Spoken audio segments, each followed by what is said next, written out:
Le temps guérit tout. Pourtant, les auteurs de The Grief Recovery Handbook, John James et Russell Friedman, expliquent, à travers plus de 30 années d'expérience clinique, que cette phrase est probablement l'un des mensonges les plus bien intentionnés et les plus nocifs au monde.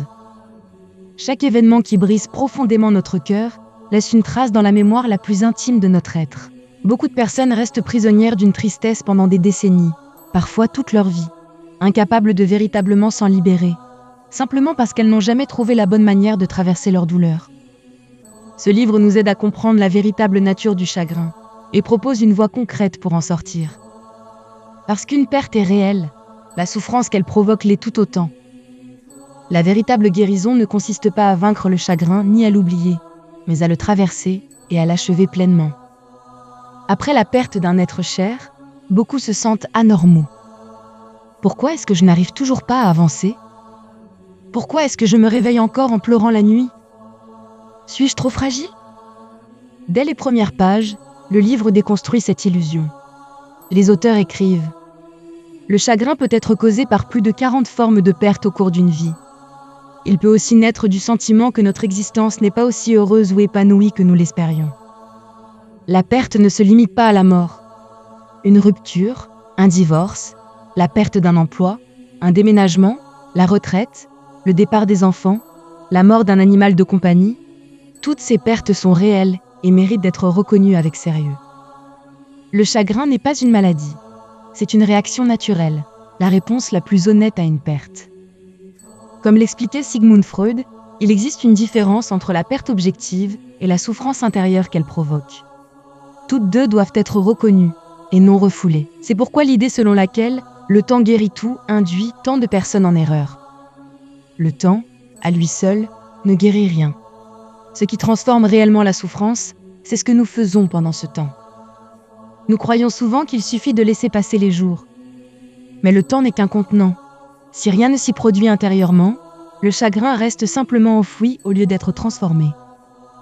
Pourtant, la douleur ne disparaît pas non plus à force d'occupation ou de distraction. Certaines personnes remplissent leur journée de travail, de sorties, de séries, d'exercices ou d'activités pour éviter de ressentir leur tristesse. Extérieurement, elles semblent avoir tourné la page, mais au fond d'elles-mêmes, elles savent souvent que, peu importe à quel point je m'occupe, il demeure toujours un vide dans mon cœur. C'est l'un des pièges les plus silencieux du chagrin. Alterner entre des moments où l'on se sent bien et d'autres où tout redevient douloureux, sans jamais retrouver une joie véritable et entière. Le chagrin ne peut ni être évité par la distraction, ni être simplement effacé. Il demande un véritable travail intérieur. Reconnaître les émotions restées inachevées, exprimer ce qui n'a jamais pu être dit, et offrir à la relation perdue une forme d'adieu complet. Face au chagrin, les simples paroles de consolation suffisent rarement.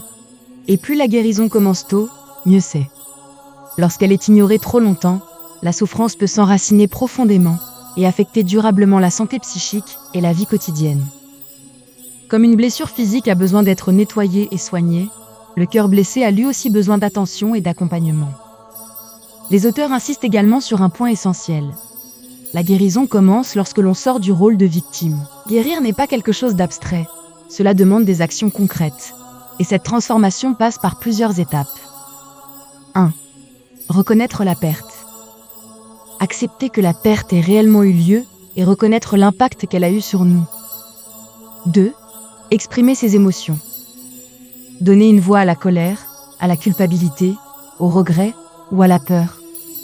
Écrire une lettre jamais envoyée, tenir un journal ou parler à une personne de confiance peut aider. 3. Chercher l'empathie plutôt que les conseils. Trouver quelqu'un qui sache écouter sans juger ni chercher immédiatement à donner des solutions. 4. Retrouver un nouveau lien avec le souvenir. Apprendre à porter l'amour du passé sans rester prisonnier de la douleur.